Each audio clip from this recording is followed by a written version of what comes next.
Geography वाले आ गए हुए। क्या हाल चाल है सभी के। मैं अभिषेक पांडे स्वागत करता हूं आपका आज की इस क्लास के अंदर। कैसी है जनता जनार्दन, कैसे हो आप सभी लोग। ये जो वीडियो आपके लिए आज आई है ये बहुत ही इंपॉर्टेंट वीडियो है। हर कमेंट सेक्शन में जहां जहां पर आपने ये लिखा है कि सर मोस्ट रिपीटेड क्वेश्चन जो हमारे पेपर में आ गए हैं या फिर कहीं ना कहीं आने की आकांक्षा है, उसको दोबारा से आप कहीं पर अगर बता दें तो बड़ा भला हो जाएगा। और अगर ये आप ऐसा कर देते हैं तो उसके हिसाब से आपका हम क्या कर सकते हैं, हम आपका थोड़ा सा अपने पेपर के लिए तैयारी अच्छी कर लेंगे। तो मैंने कहा कि भाई अगर आपका बच्चा मेरे से मांग रहा है कोई चीज और वो पूरी ही ना हो तो फिर क्या फायदा उसका। तो उसी के लिए आज हम लेकर आए हैं हर chapter wise most repeated question जो कि तुम्हारे पेपर में आपका आए हैं, रिपीटेडली आए हैं, पूछे गए हैं और मोस्ट एक्सपेक्टेड भी आपका जो है मैंने इसमें से रखे हैं। ठीक है दोस्तों, चलो तो सबसे पहले हम आपका जो है क्रांति करने से पहले और बताना मुझे कि और क्या क्या चाहिए आपको। कमेंट सेक्शन आपके लिए खुला हुआ है, बता के जाया करो। मैं हर वो चीज आपके लिए लेकर आऊंगा जो आप कमेंट सेक्शन के अंदर लिखोगे, पर उससे पहले आपको लिखना है कमेंट सेक्शन में ज्योग्राफी इज लव। अब पहला चैप्टर हमारा जो आता है, हम जो बात कर रहे हैं आज फंडामेंटल ऑफ ह्यूमन ज्योग्राफी वाली किताब की बात कर रहे हैं।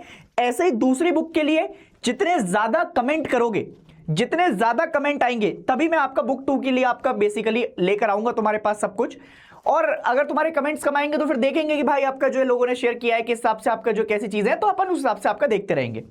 पर तुम्हारे पास कमेंट करने की पूरी आजादी है कि बुक टू लिख दो, फिर आपका उसी हिसाब से करेंगे। ठीक है, तो सबसे पहला चैप्टर है human geography nature and scope. इसमें सबसे पहला जो क्वेश्चन है वो आता है compare and contrast environmental determinism and possibilism. अब देखो, वैसे तो इस चैप्टर से 2 रिपीटेड क्वेश्चन आपका बहुत ज्यादा पूछे गए हैं, जिसमें एक आया है आपका ये एनवायरमेंटल डिटर्मिनिज्म और पॉसिबिलिज्म।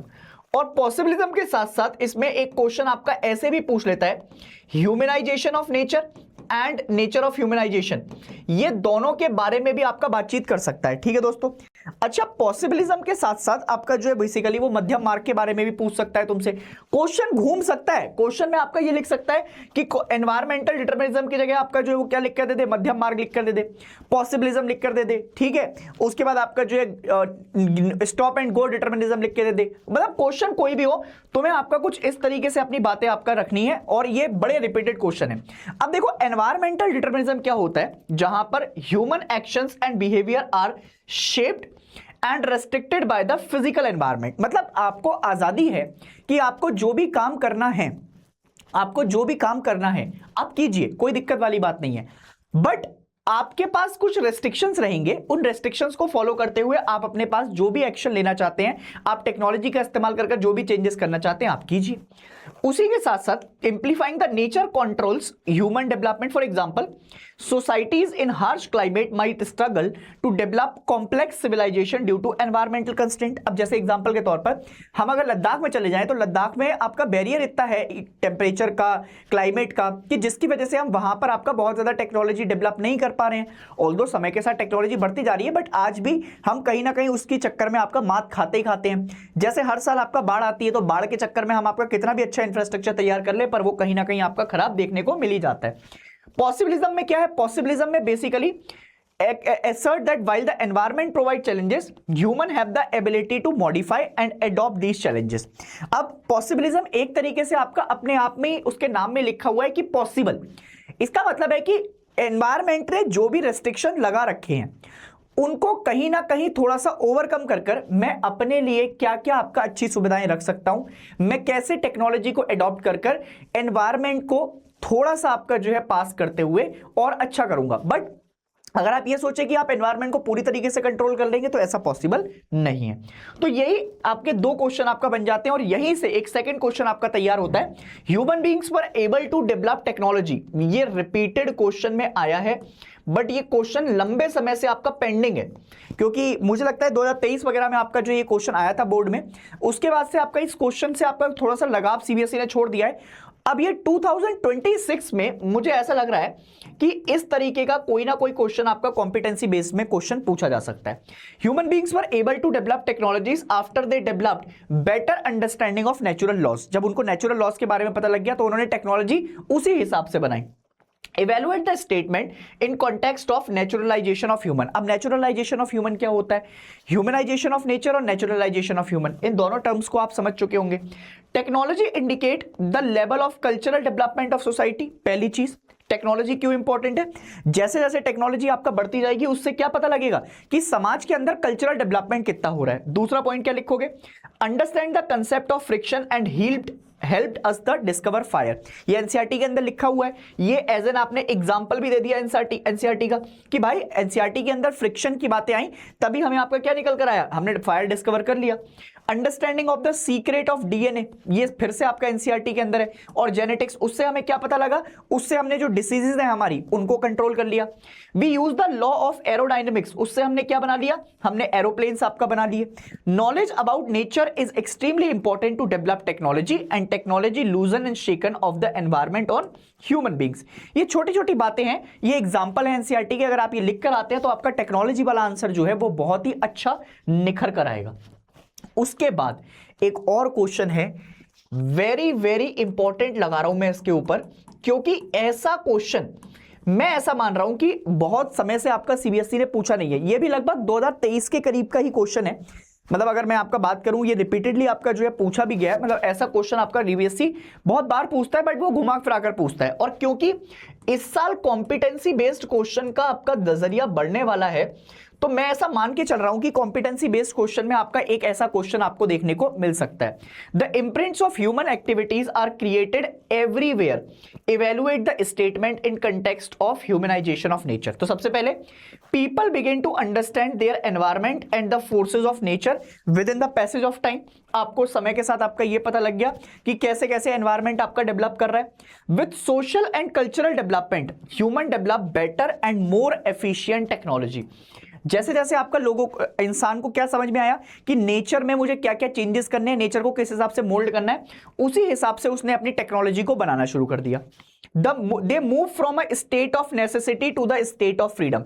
जब भी कभी इम्प्रिंट्स वाला क्वेश्चन पूछा जाए तो ये लाइन बड़ी इंपॉर्टेंट है जो आपको लिख के आनी ही आनी है कि पहले हम सिर्फ आपका नेसेसिटी के लिए काम करते थे, मतलब हमारे पास सिर्फ रोटी कपड़ा मकान के लिए काम था। अब हम स्टेट ऑफ फ्रीडम की तरफ आ गए हैं। अब हमें इच्छाओं की तरफ काम करना है। पहले हम किसकी तरफ काम कर रहे थे?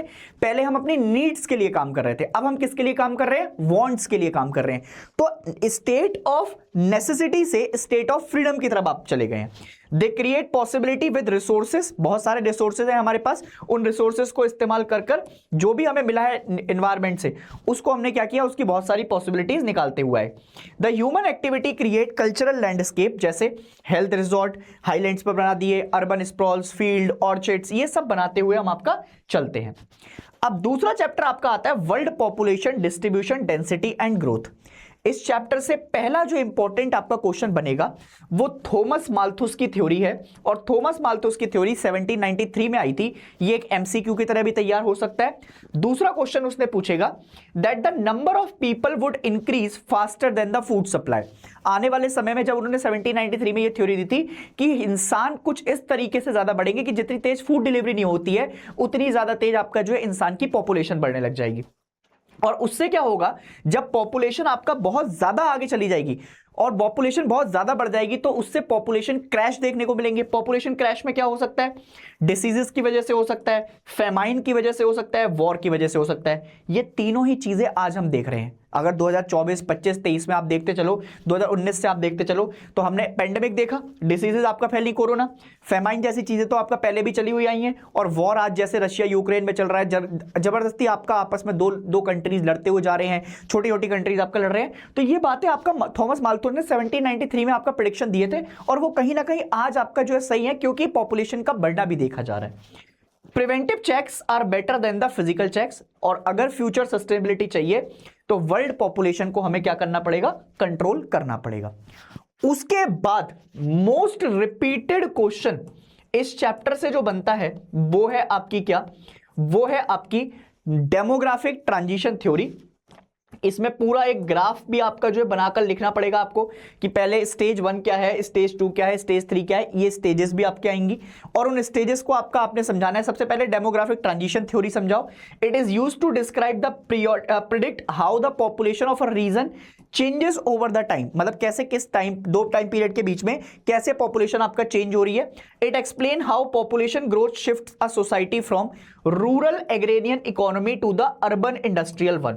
इसीलिए जब आप इस थ्योरी को समझाते हैं तो वहां पर एक आपका ऐसे कर बना हुआ होता है, रूरल एग्रेरियन सोसाइटी से लेकर, रूरल एग्रेरियन से लेकर और फिर कैसे वो आपका जो है बेसिकली इंडस्ट्रियल की तरफ जा रही है या अर्बन सोसाइटी की तरफ जा रही है, इसको ऐसे कर भी आप बना सकते हैं। पहली स्टेज में both birth rate and death rate are very high, मतलब आपका क्या है, बहुत ज्यादा आपका फ्लक्चुएशंस है उसमें, है ना। People tends to have large families, और वो उनको क्यों आपका लार्ज फैमिलीज रखते थे, क्योंकि उस समय डेथ रेट ज्यादा होते थे, तो उनको कंपनसेट करने के लिए आपका लोग बच्चे भी ज्यादा करते थे। लार्ज फैमिली हो जाती थी तो लाइफ एक्सपेक्टेंसी उस समय लो थी, लिटरेसी लेवल पुअर थे, टेक्नोलॉजी आपका डेवलप नहीं थी, तो लोगों का पास अवेयरनेस ही नहीं थी, उनको बस बच्चे आपका पैदा करने से मतलब था, उनको ये नहीं पता था कि कैसे कैसे टेक्नोलॉजी आपका डेवलप करेंगे, कैसे आपका जो है खाना आएगा, कहां से क्या होगा। अब ऐसे ही करके इसमें तीनों स्टेजेस समझा रखी हैं। पहली स्टेज में high fertility and high mortality, ये क्यों हो रहा है, क्योंकि रिप्रोडक्शन ज्यादा हो रहा है, और वो क्यों हो रहा है, क्योंकि कंपनसेट करना है डेथ को। Slow population growth and dependence, low life expectancy, illiteracy वगैरह, यह आज से 200 साल पहले की कहानी है। फिर सेकंड स्टेज में आपका जो है बेसिकली डिक्लाइन करने लग गई ओवर द टाइम, यहां पर मोर्टिलिटी रेट आपका रिड्यूस हो गया, थोड़ी सी सैनिटेशन कंडीशन में आपका इंप्रूवमेंट हुई, और उसके अलावा जब तीसरी स्टेज पर आओगे तो ये मोस्ट स्टेबल माना जाता है। कनाडा, जापान जैसी कंट्रीज आपका इसी ग्रुप में आती हैं, क्योंकि अब ये बहुत ज्यादा क्या हो गए हैं, डेवलप्ड हो गए हैं, तो फर्टिलिटी और मोर्टिलिटी दोनों आपका डिक्लाइन करेंगी। Slow growth rate population, urbanised and literised population, और हाई टेक्निकल नो हाउ, और फिर उसके बाद फैमिली साइज को कंट्रोल भी कर लिया। फिर आते हैं डेंसिटी ऑफ पॉपुलेशन पर। Explain 4 geographical factor. अब ज्योग्राफिकल की जगह यहां पर इकोनॉमिकल भी हो सकता है, सोशल भी हो सकता है। आपको बस क्या करना है, आपको बेसिकली इस क्वेश्चन को अच्छे से देखना है, मोस्ट रिपीटेड क्वेश्चन है ये, ठीक है। ज्योग्राफिकल ज्यादा बार पूछा है, ज्योग्राफिकल के अलावा आपका जो है और इकोनॉमिकल भी हो सकता है। तो एग्जांपल के साथ क्वेश्चन आपका कैसे भी पूछा जाए लगभग आपका सेम ही है। तो सबसे पहले आप डेंसिटी ऑफ पॉपुलेशन की क्या बताओगे, मतलब फॉर्मूला और डेफिनेशन कब दोगे। डेंसिटी ऑफ पॉपुलेशन क्या होता है, population upon area, ratio between the number of people to the size of land is called as density of population. अब इसके 4 फैक्टर कौन कौन से हैं ज्योग्राफिकल। सबसे पहले है अवेलेबिलिटी ऑफ वाटर, जो कि हमारी बेसिक नीड है। अगर सबसे ज्यादा आपको कुछ चाहिए तो वो पानी ही चाहिए, और क्यों चाहिए, क्योंकि आपका फ्रेश वाटर ड्रिंकिंग के लिए काम आता है, बाथिंग के लिए काम आता है, कुकिंग के लिए काम आता है, सब काम में आता है। दूसरा लैंडफॉर्म, लैंडफॉर्म मतलब आपका कोई भी इंसान बहुत ज्यादा ठंडे इलाके में नहीं रहना चाहता, बहुत गर्म इलाके में नहीं रहना चाहता, सब मॉडरेट आपका टाइम पे रहना चाहते हैं, जहां पर प्लेन इलाका हो, जहां पर इंडस्ट्रीज लग सके, जहां पर इंप्लॉयमेंट अपॉर्चुनिटीज जनरेट हो सके, ये सारी चीजें आपका आ सके। और क्लाइमेट के ऊपर भी आपका बात है कि क्लाइमेट प्लीजेंट होना चाहिए और सॉइल फर्टाइल होनी चाहिए। अगर ये चारों चीजें आपकी ज्योग्राफिकल वाइज मिल जाती हैं तो ये क्वेश्चन आपका तैयार हो जाएगा। उसके बाद उसने लिखा है कि what are the factor that influence migration, again most repeated, मतलब आपका ये मान लो कि एक्सपेक्टेड भी है और रिपीटेड भी है। कौन पुश और पुल फैक्टर क्या होते हैं, तो पुश फैक्टर के अनएम्प्लॉयमेंट, जैसे सबसे पहले माइग्रेशन के 2 फैक्टर होते हैं, पुश फैक्टर और पुल factor.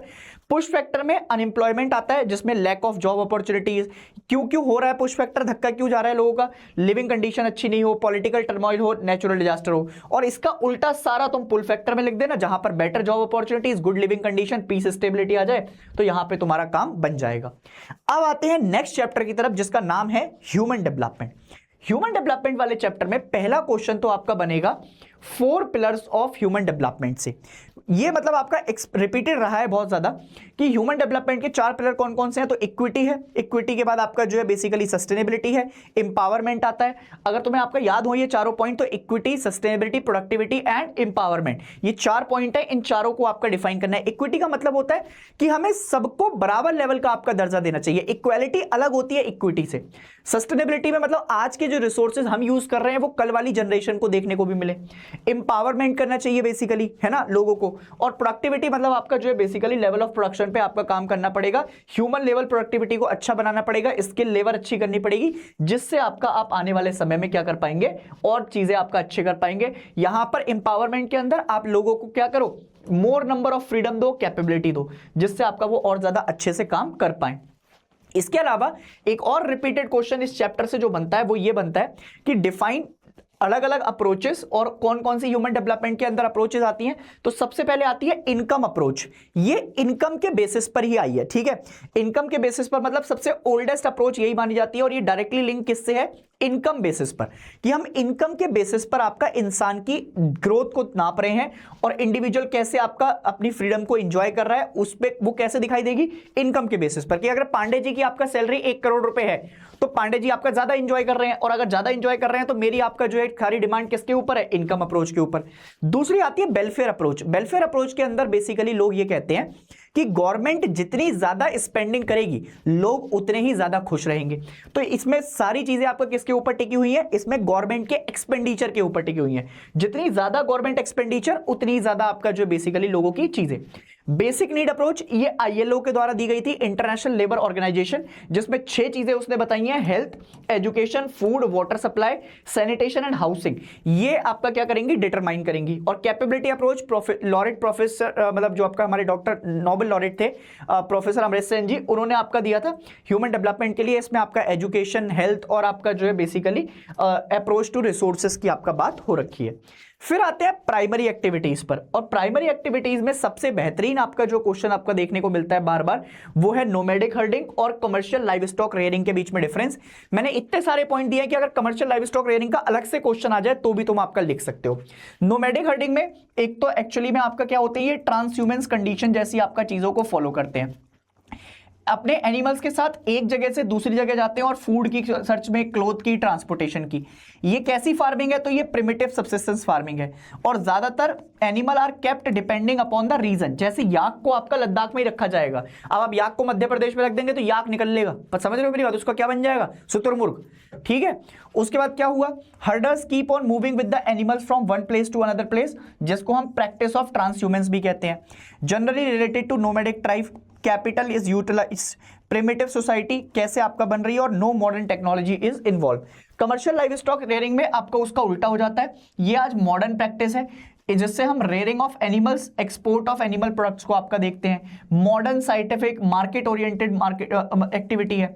Single type of animal are kept, फिर उसके बाद huge permanent ranches are created, और ज्यादातर ये कहां पर होता है, जो कि वेस्टर्न पार्ट के आपका डेवलप कंट्रीज है उसमें आपका ज्यादातर ये देखा जाता है।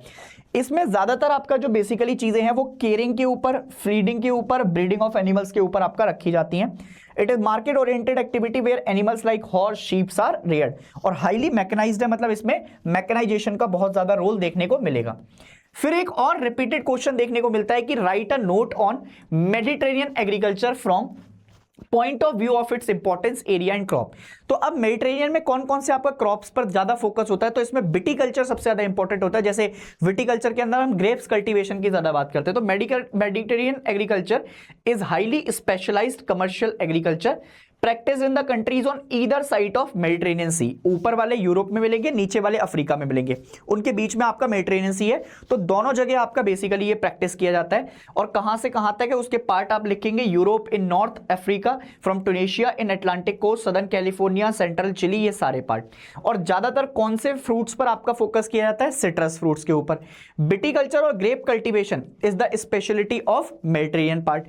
दुनिया की सबसे अच्छी वाइन अगर कहीं पर बनती है तो वो इसी इलाके में बनती है। Best quality wines in the world with distinctive flavours, ठीक है। उसके बाद आपका this region produce olives and figs. Advantage of Mediterranean agriculture is more valuable crops, जैसे फ्रूट्स, वेजिटेबल आपका यहीं पर उगाए जाते हैं। फिर एक आपका आता है distinguish between types of farming based on organisation. अब बेस्ड ऑन ऑर्गेनाइजेशन के बेसिस पर हमारे पास दो तरीके की फार्मिंग होती है, एक होती है कोऑपरेटिव फार्मिंग और एक होती है कलेक्टिव फार्मिंग। कोऑपरेटिव फार्मिंग में देखेंगे तो यहां पर एक ग्रुप ऑफ फार्मर्स बनता है, उसमें आपका जो है बेसिकली पूलिंग होती है, रिसोर्सेज होते हैं, जहां पर वो वॉलंटरली आपका क्या कर सकते हैं, चीजों को इस्तेमाल कर सकते हैं। Individual farmers remain intact and farming is a matter of cooperative initiative. ज्यादातर आपका तवज्जो कोऑपरेटिव फार्मिंग को दी जाती है, इंडिविजुअल वाले थोड़े से आपका अलग रह जाते हैं। इससे जो आपका बेसिकली हमारी फार्मर्स की सोसाइटी है उसको मदद मिलती है, ज्यादा इंपॉर्टेंट इनपुट्स आपका निकल कर आते हैं, अपने प्रोडक्ट्स को आपका बहुत अच्छे लेवल पर सेल भी कर सकते हैं, फेवरेबल आपका टर्म्स पर जा सकते हैं। कई सारी वेस्टर्न यूरोपियन कंट्रीज में ये टर्म बहुत सक्सेसफुल रहा है। कलेक्टिव फार्मिंग में इनके पीछे basic principle behind the type of farming is based on social ownership of means of production and collective labor. Farmer use this to pool on the resources like land, livestock and labor. Yearly targets were set up by the government and produced by all salt and set up fix prices. तो अब इसमें ज्यादातर आपका जो basically prices को fix कर आपका काम किया जाता है। और ये फार्मिंग इंट्रोड्यूस की गई थी सबसे पहले फॉर्मर सोवियत यूनियन के अंदर, मतलब अब तो आपका वो बट गया है, मतलब अलग अलग कंट्रीज में डिवाइड हो गया, आज रशिया हो गया, अलग अलग कंट्रीज डिवाइड हो गई। उसके बाद कोऑपरेटिव मिक्स फार्मिंग और डेयरी फार्मिंग। अब मिक्स फार्मिंग में आपका जो है साइज एंड ग्रो है ना, moderates in size and grow, mainly wheat, barley, oat, rye, fodder ये सब आएंगे। उसके अलावा हाईली कैपिटल इंटेंसिव, मतलब पूंजी ज्यादा लगानी पड़ेगी, इन्वेस्टमेंट ज्यादा है, मशीनरीज लेकर आनी पड़ेंगी, building, fertiliser, manure, skills of farmer, ये सब डिपेंड करेगा। इसमें कैटल आ सकता है, शिप, पोल्ट्री, ये सब आपका डिपेंड करेंगे आपका मिक्स फार्मिंग के ऊपर। और डेयरी फार्मिंग में आजकल most advanced and efficient type of rearing है, लेबर इंटेंसिव क्रॉप देखने को मिलेगी, ज्यादातर इसमें लेबर का काम होता है, दूध निकालना, जारा लेकर आना, बाकी सारी चीजें। उसके अलावा highly capital intensive, sheets, storage, facilities for fodder, ये सारी चीजें आपका देखने को मिल जाएंगी। उसके साथ साथ अगर कोऑपरेटिव फार्मिंग के आपका रोल है तो कोऑपरेटिव फार्मिंग अभी समझा कर आया हूं मैं, significant role in enhancing agriculture productivity by allowing farmers to pool resources. उसके साथ साथ कोलैबोरेशन में आपका जो है बेसिकली लोग इन्वेस्ट करते हैं, members to invest in higher quality technology, ज्यादा अच्छी टेक्नोलॉजी होंगी तो आपस में जितने लोगों ने इन्वेस्ट किया होगा सबको फायदा मिल जाएगा। उसके साथ साथ cooperative farming often invest in local infrastructure, education में, हेल्थ सर्विसेज में, इन सब में आपका वो पैसा डालते रहते हैं, जिससे देश की कंट्री का आपका इंफ्रास्ट्रक्चर भी अच्छा होता हुआ चला जाता है। उसके साथ साथ एक क्वेश्चन, ये बड़ा इंपॉर्टेंट क्वेश्चन है, इसको इंपॉर्टेंट रखिएगा, मोस्ट एक्सपेक्टेड और आपका रिपीटेड क्वेश्चन है, evaluate the effect of technological advancement on agriculture practice particularly in terms of efficiency and environmental sustainability. Technology advancement की अगर कभी भी बात हो तो उन्होंने आपका क्या किया है, इन्होंने बहुत प्रोफाउंडली ट्रांसफॉर्म किया है एग्रीकल्चर को। जैसे अगर आप देखेंगे तो आपके जेनेटिकली मॉडिफाइड ऑर्गेनिज्म की आपका बात होगी इसमें, फिर उसके साथ साथ एडवांस्ड इरिगेशन टेक्निक्स के ऊपर बात हो रही है, फिर उसके साथ साथ मैक्सिमाइज ईल्ड को आपका मैक्सिमाइज करना है जो लेवल ऑफ प्रोडक्शन है, मिनिमाइज रिसोर्सेज को, आपका जो है रिसोर्सेज कम चाहिए और ईल्ड ऑफ प्रोडक्शन आपका ज्यादा चाहिए, प्रिसीजन एग्रीकल्चर जिससे आपका डेटा एनालिटिक्स हम कर पाए, फिर उसके साथ साथ प्लांटिंग हार्वेस्टिंग शेड्यूल्स को आपका जो लेकर आ पाए, ड्रिप इरिगेशन, इससे क्या होगा, इससे आपका जो है एनवायरमेंटल सस्टेनेबिलिटी आएगी, टेक्नोलॉजीज इस्तेमाल करें, बायोडाइवर्सिटी को आपका जो है कोई हार्म ना हो, ठीक है, और केमिकल इनपुट्स को आपका कम करते हुए चले तो थोड़ा सा आपका काम बन जाएगा। टेक्नोलॉजिकल एडवांसमेंट आपका इसमें अच्छा होना चाहिए। अब आता हूं मैं आपका जो है सेकेंडरी एक्टिविटी पर, ठीक है दोस्तों, इतनी बात आपकी समझ में आ गई होगी अभी तक। अब सेकेंडरी एक्टिविटी में सबसे पहले कॉटेज इंडस्ट्री और स्मॉल स्केल इंडस्ट्री, ये दोनों से आपका क्वेश्चन बहुत अच्छा सा बन के तैयार होता है और लगातार रिपीटेड क्वेश्चन है। कॉटेज इंडस्ट्री की बात करें तो बहुत ही स्मॉलेस्ट मैन्युफैक्चरिंग यूनिट है जिसमें आपका फिनिश्ड प्रोडक्ट्स को आपका फोकस किया जाता है। इनकी बहुत छोटी छोटी मार्केट होती है जो कि लोकल बेसिस पर तैयार होती है और ये लोकल बेसिस पर आपका बार्टर सिस्टम को भी फॉलो करते हुए रहते हैं। इसमें आप देखेंगे तो ज्यादा रोल आर्टिशियंस का रहता है, लोकल रॉ मटेरियल पर बहुत फोकस रहता है और ये डे टू डे बेसिस पर आपका जो भी बनाते हैं उसको सेल करते हुए जाते हैं और अपने घरों में ही आपका चीजों को बना लेते हैं। ज्यादातर इसमें फैमिली मेंबर्स और पार्ट टाइम लेबर का आपका काम होता है, वरना सब फैमिली मेंबर्स ही मिलकर आपका इसको कर लेते हैं। जैसे एग्जांपल के तौर पर अगर मैं आपको बताऊं, गोलगप्पा मेकिंग है ना, और उसके साथ साथ आपका बुनाई का काम है ना, ये कढ़ाई का काम, ये सारी चीजें। Some common everyday products produced in this sector of manufacturing includes food stuff, जैसे आपका गोलगप्पा मेकिंग वगैरह मैंने बताया, फैब्रिक हो गया, मैट्स हो गया, कंटेनर, टूल, फर्नीचर, ये सब तुम लिख कर आ सकते हो। और small scale industry, manufacturing is distinguished from house hold industry, a production technique and a place of manufacture.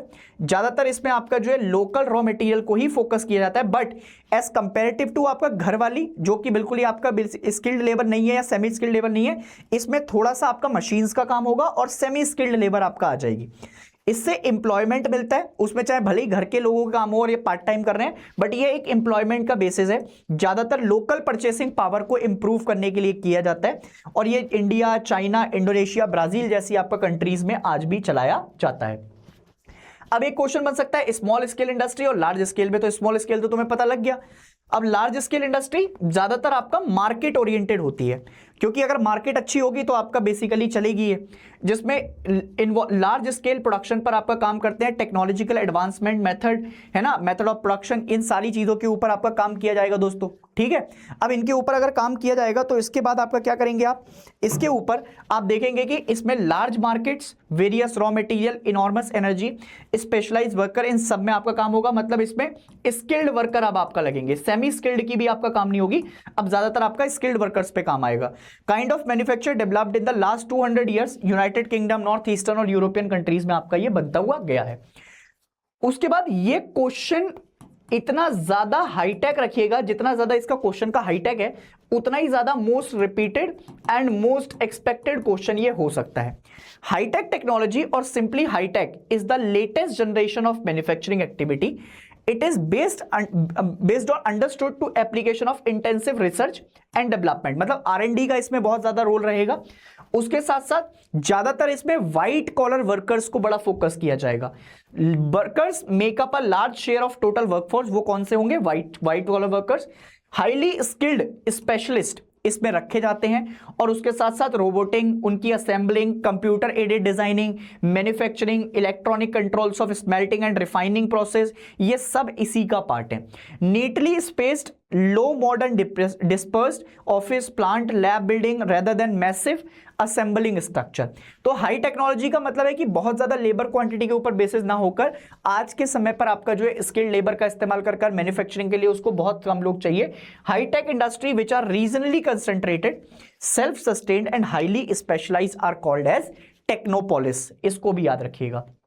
उसके बाद what are the characteristics of modern large scale manufacturing and how do they differ from traditional small manufacturing. तो modern large scale manufacturing के जो characteristics हैं उसमें सबसे पहले आएगा specialisation of skills and method. मतलब ज्यादातर आपका स्किल्ड लेबर का काम करेंगे। मशीन टेक्नोलॉजी बहुत ही ज्यादा कॉम्प्लेक्स है ना। उसके साथ साथ वास्ट कैपिटल इसमें लगाई जाएगी और डिवीजन ऑफ लेबर आपका किया जाता है। ऑर्गेनाइज्ड स्ट्रक्चर आपका देखा जाएगा। Large industries have hierarchical management and follow systematical organisation institutions. तो अब जैसे हम बड़ी कंपनियों में काम करते हैं तो उसमें हियरार्की होती है, एक मैनेजर होता है, उससे ऊपर सीईओ, फिर एमडी, फिर नीचे आपका लोग, वर्कर्स। तो ऐसे आपका कर डिवाइड किया जाता है। अब आते हैं आपका टर्शरी एंड क्वार्टरनरी एक्टिविटीज पर। अब टर्शरी एंड क्वार्टरनरी एक्टिविटीज में सबसे पहले रूरल मार्केटिंग सेंटर और अर्बन मार्केटिंग सेंटर को आपका याद रखिएगा। रूरल मार्केटिंग सेंटर आपको बिल्कुल नियर बाय में फैसिलिटीज प्रोवाइड कराते हैं, ज्यादातर रूडिमेंट्री टाइप होते हैं। प्रोफेशनल सर्विसेज और रूरल सेंटर्स पे आपका जो देखने को मिलेगा, पर्सनल और प्रोफेशनल दोनों मिल जाएंगे। लोकल कलेक्टिंग डिस्ट्रीब्यूशन सेंटर आपका देखने को मिलेंगे। अर्बन में मार्केटिंग सेंटर बेसिकली आपको वाइड सर्विस प्रोवाइड कराएंगे, स्पेशलाइज्ड सर्विसेज होती हैं, अर्बन सेंटर में डेवलप्ड होते हैं, और उनकी आपका जो बेसिकली चीजें हैं वो नेशनल और इंटरनेशनल में आपका जो है डिवाइड हो जाती हैं। एक ये क्वेश्चन भी आपका इंपॉर्टेंट है, पता नहीं आपका मोस्ट रिपीटेड तो नहीं बोलूंगा इसको, बट एक्सपेक्टेड भी रहेगा तो इसलिए मैंने इसको डाला है। बीपीओ और केपीओ के बीच में आपका डिफरेंस ये आ सकता है।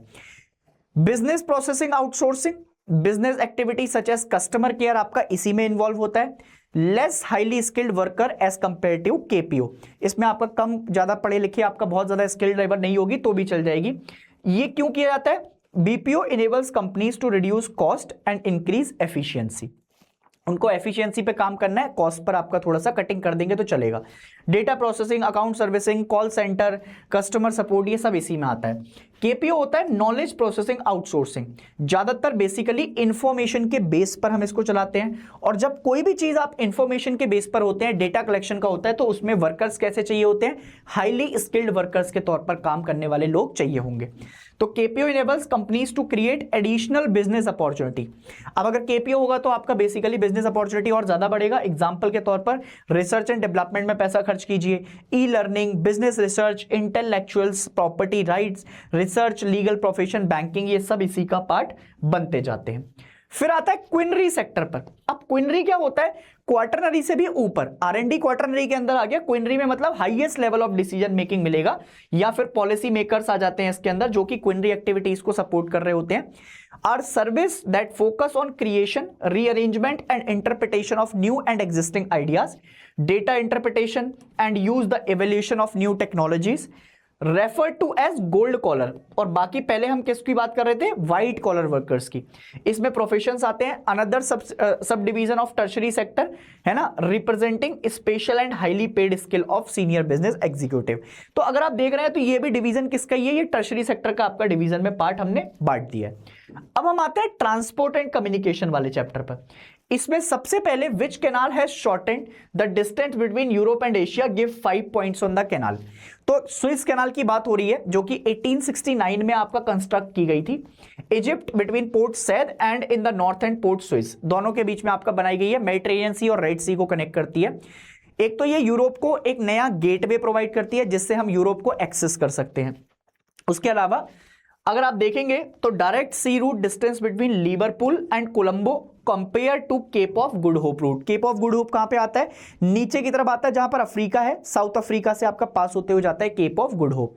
सी level canal without locks which is about 160 kilometre and 11 to 15 metre deep है। 100 शिप डेली ट्रेवल करते हैं और each ship takes 10 to 12 hours to cross this canal. मतलब इतना आपका जो है बेसिकली बड़ी है कि 10 से 12 घंटे आपका लग जाते हैं। The tolls are so heavy that some find it cheaper to go by the longer Cape route. अब केप रूट से होकर जाएंगे तो बहुत लंबा पड़ जाएगा, यहां पर आपका क्या होता है, इसको चीप ही लगता है, जबकि है महंगा पर फिर भी आपका लोगों को चीप लगता है क्योंकि वहां से लंबा घूमकर जाना पड़ेगा। Railway follows canal to Suez and from Ismailia to there is a branch line to Cairo. Cairo आपका जो है बेसिकली कैपिटल है इजिप्ट की। Navigable fresh water canal from the Nile also joins the Suez canal, इस्लामिया supply fresh water. तो ये सारी चीजें आप लिख सकते हैं। उसके बाद ट्रांस कॉन्टिनेंटल रेलवे की बात की जाएगी। Describe the main characteristics of trans Siberian railway, दोनों की बात की गई है। तो इसमें trans continental railway are networks that cross entire continent connecting distant region across the land masses. अब ट्रांस साइबेरियन के कैरेक्टरिस्टिक्स, सबसे पहले तो लॉन्गेस्ट रेलवे लाइन है, कहां से कहां तक कनेक्ट करती है, तो 9200 किलोमीटर है, मॉस्को से ब्लाबिस्को तक कनेक्ट करती है। ये यूरोप और एशिया दोनों को कनेक्ट कर रही है, सबसे वाइटल ट्रेड रूट है, ठीक है। उसके बाद बहुत सारी स्टॉप्स एंड सिटीज हैं जैसे मॉस्को या येकेनत्रिबर्ग और उसके बाद ब्लाबिस्को, और सबसे अच्छे सीनिक आपका जो है रूट्स हमें देखने को मिलते हैं पूरी आपका जर्नी के अंदर। और ये लास्ट चैप्टर रहा अपना इंटरनेशनल ट्रेड का। इंटरनेशनल ट्रेड में सबसे पहला जो क्वेश्चन है वो आ सकता है most repeated and most expected. ये वर्ल्ड ट्रेड ऑर्गेनाइजेशन के ऊपर पूछ सकता है कि वर्ल्ड ट्रेड ऑर्गेनाइजेशन के क्रिटिसिज्म लिखिए, या फिर वो डायरेक्टली वर्ल्ड ट्रेड ऑर्गेनाइजेशन के बारे में पूछ लेगा। तो World Trade Organization is the only international organisation dealing with the global rules of trade between nation, और यही सेट ऑफ रूल बनाने की कोशिश करता है, या बनाता है, कोशिश क्या करता है, डिस्प्यूट सुलझाने की कोशिश करता है, क्या है मतलब करता ही है। WTO also cover trade in services such as telecommunication and banking, has however been criticized and opposed by those who are worried about the effect of free trade and economic globalization। जिन countries को आपका free trade का थोड़ा सा डर रहता है, free globalisation का डर रहता है, वो ज्यादातर आपका जो है WTO को क्रिटिसाइज करते हुए मिलेंगे। It is argued that free trade does not make ordinary people life's more prosperous. तो वो ये कहते हैं कि अगर फ्री ट्रेड करेंगे तो इससे ऑर्डिनरी लोगों की लाइफ पे आपका कोई इंपैक्ट नहीं पड़ रहा है, तो इसकी वजह से आपका फ्री ट्रेड को बढ़ावा ज्यादा नहीं देना चाहिए, है ना। और it is actually widening the gulf between rich and poor, गरीब गरीबी रह रहा है, अमीर अमीरी बनता जा रहा है, वो आपका कुछ चीजें इसमें लिखी हैं। WTO focus on own commercial interest, moreover mainly developed countries have not fully open their market to products. मतलब ज्यादातर आपका डेवलप कंट्रीज हमें आपका डेवलपिंग कंट्रीज को ज्यादा सपोर्ट करते हुए नहीं दिखाई देती हैं, और इस चक्कर में आपका जो ये मार्केट्स ऐसे डेवलप्ड हो जाती हैं। What are the type of ports on the basis of specialized function? तो specialized function पे सबसे पहले ऑयल पोर्ट्स आते हैं, जहां पर हम ऑयल रिफाइनरीज पोर्ट्स आपका देखते हैं, जैसे इस्केरिया in Tunisia, Tripoli in Lebanon, tankers port है ना, एवेदन गल्फ पोर्ट आपका आ गया। फिर port of call, port of call मतलब जो आपका बीच में रूट्स में आपका इस्तेमाल किए जाते हैं, जैसे किसी दूसरी कंट्री का आपका है और हमारी इंडिया का जा रहा है, तो अगर कहीं पर आपका उसकी सर्विसिंग है या फिर उसमें कुछ आपका जो है खाने पीने का लेना है या उसका आपका जो है कुछ भरवाना है, रीफ्यूलिंग करवाना है, तो उन सब के लिए आपका ये काम आता है। Honolulu and Singapore are the good example.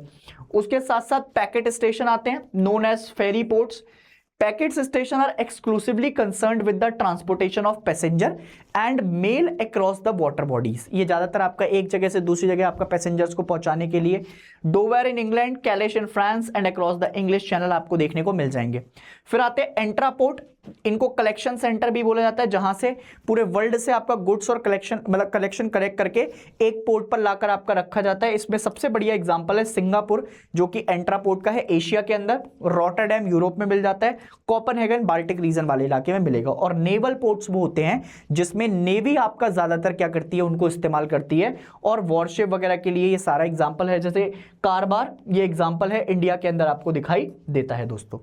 तो ये कुछ पूरे बुक से मोस्ट रिपीटेड क्वेश्चन और उसमें बहुत सारे मोस्ट एक्सपेक्टेड क्वेश्चन मैंने आपके लिए तैयार किए थे। अगर वीडियो पसंद आई हो तो प्लीज कमेंट सेक्शन में बुक 2 कर आपका एक मैसेज कीजिएगा मुझे, ताकि हम बुक 2 के भी आपका इसी तरीके से बना पाएं। और अगर आप कुछ और नया चाहते हैं तो वो भी कमेंट में बताइएगा, कमेंट्स का आपका इंतजार रहेगा। और इसको जरूर पढ़ लीजिएगा, पीडीएफ को अपने पास रखिएगा, ताकि पेपर के लिए आपको इन क्वेश्चंस को याद करने में और याद करने के साथ साथ आपका जो है लिखने में भी मदद हो जाए। तब तक के लिए मैं आपको मिलूंगा नेक्स्ट वीडियो के अंदर। अपना ध्यान रखें, खुश रहें and ladies and gentleman, you are the only hope of your parents, don't let them down. कहर मचाते रहो, पढ़ते रहो, और मैं तुम्हारे साथ हुई जब तक तुम अपनी मंजिल तक आपका नहीं पहुंच जाते। तब तक के लिए जय हिंद।